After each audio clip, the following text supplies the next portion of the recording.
शायद साहेब जय हो, बंदी छोड़ सतगुरु रामपाल जी महाराज की जय हो, बंदी छोड़ कबीर साहिब की जय हो। भगत भाइयों, ज्ञान अमृत एवं षड्यंत्र का इस पुस्तक एवं PDF एवं लिंक प्राप्त करने के लिए 98 280 72 914 ओम प्रकाश दास, राजस्थान, श्री गंगानगर। भगत भाइयों, ये अब पक्ष दोनों पक्षों की बहस चल रही है, वही गैस और डीजल और पेट्रोल के बारे में, ठीक है, जिसमें 5,000 रुपये जुर्माना और 3 साल की सजा हुई थी। और इन लोगों ने, मैनेजमेंट के गुंडों ने क्या काम किया कि ट्रस्ट के कागज़ मांगे कोर्ट के अंदर। इन लोगों ने ट्रस्ट के कागज़ नहीं दिया, अगर देते तो ये 51 ये फंस जाते और गुरुजी बरी हो जाते। भगत भाइयों, तो मैं अब इससे आगे आपको लेता हूँ कि थाने में रखा गया, किंतु सभी संपत्ति गुरुजी के आश्रम से बरामद हुई थी। भगत भाइयों, तो आश्रम से बरामद डीजल व मोबिल न्यायालय द्वारा नीलामी का आदेश भी हुआ था, नीलामी पर रखी भी गई थी, किंतु एक भी व्यक्ति नीलामी खरीदने के लिए नहीं आए और आज भी थाना में मौजूद है। थाना से न्यायालय तक नहीं लाने का कारण है कि व्हीकल चलने योग्य नहीं था, क्षतिग्रस्त हो गए। इस फैसला पारा 26 FIR 443 सन 2014 को पढ़े। बचाव पक्ष की ओर से बहस की गई कि कोई भी संपत्ति रामपाल जी महाराज की उपस्थिति बरामद नहीं की गई। बेजते रामपाल जी डेर आश्रम में जते कोई चीज़ बरामद कोई नहीं। और गुंडा के काम करो। भगत भाइयों, संत रामपाल जी महाराज गिरफ्तार हो गया और संत रामपाल जी महाराज ने सजा कराने वास्ते बारू न्यायालय के अणगो रेड़ के अंदर ज़्यादा और संत रामपाल जी महाराज ने फंसा दियो भैया।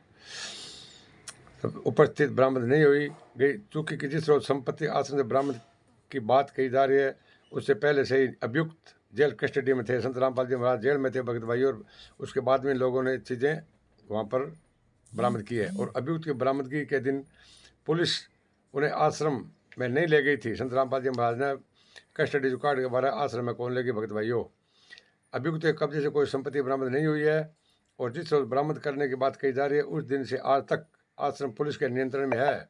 पुलिस के कब्जे में संत रामपाल जी महाराज ने ध्यान कौन। भगत भाइयों, संपत्ति का आश्रम से बरामद करने के वक्त कोई ट्रस्ट का ट्रस्टी भी मौजूद नहीं था और बरामद संपत्ति का फोटोग्राफी आश्रम के अंदर न हुई और न ही किसी प्रकार की बरामदी गवाह की ही फोटोग्राफी आदि हुई।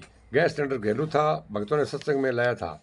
इस तरह से उभय पक्ष से सुनवाई करके न्यायालय में अपना मत दिया। अभियुक्त के विरुद्ध धारा 420 भादवी के अंतर्गत आरोप सिद्ध नहीं होता है, इसलिए इस आरोप से अभियुक्त रामपाल जी को बाइज्जत बरी किया जाता है। मगर धारा 7 आवश्यक वस्तु अधिनियम के तहत बिना किसी प्राधिकारी की अनुमति एवं अनैतिक रूप से गैस सिलेंडर, रेगुलेटर, डीजल एवं मोबिल रखना जो समाज में कालाबाजारी को बढ़ावा देता है, जो अभियुक्त के आश्रम से बरामद हुआ है और अभियुक्त की तरफ से यह स्वीकार किया जाता है कि आश्रम उनका है, तो इस स्थिति में बिना अधिकार की आवश्यकता से अधिक सामग्री बिना किसी प्राधिकारी के अनुमति लिए आश्रम में बरामदी संपत्ति अनैतिक रूप से रखा आरोप संत रामपाल जी विरुद्ध अभियोजन पक्ष से साबित कर दिया।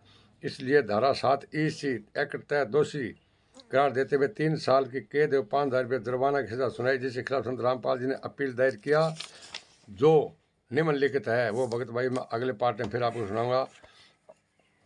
ज्ञान अमृत षड्यंत्र का इस पुस्तक एवं PDF फाइल एवं लिंक प्राप्त करने के लिए 98 280 72 914 ओम प्रकाश दास, राजस्थान, श्री गंगानगर, शायद साहेब।